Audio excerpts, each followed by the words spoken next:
ام المومنین حضرت عائشہ صدیقہ رضی اللہ تعالی عنہا سے مروی ہے کہ نبی صلی اللہ علیہ وآلہ وسلم نے سینگوں والا ایک ایسا مینڈھا لانے کا حکم دیا جو سیاہی میں چلتا ہو، سیاہی میں دیکھتا ہو، سیاہی میں بیٹھتا ہو، یعنی مکمل کالا سیاہ ہو۔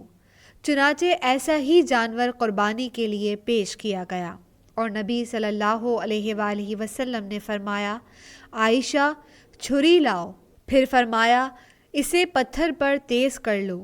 میں نے ایسا ہی کیا۔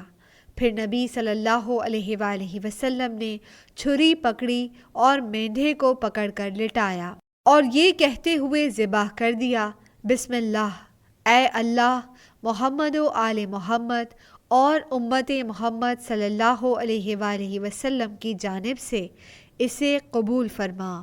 مسند احمد، حدیث نمبر 23395۔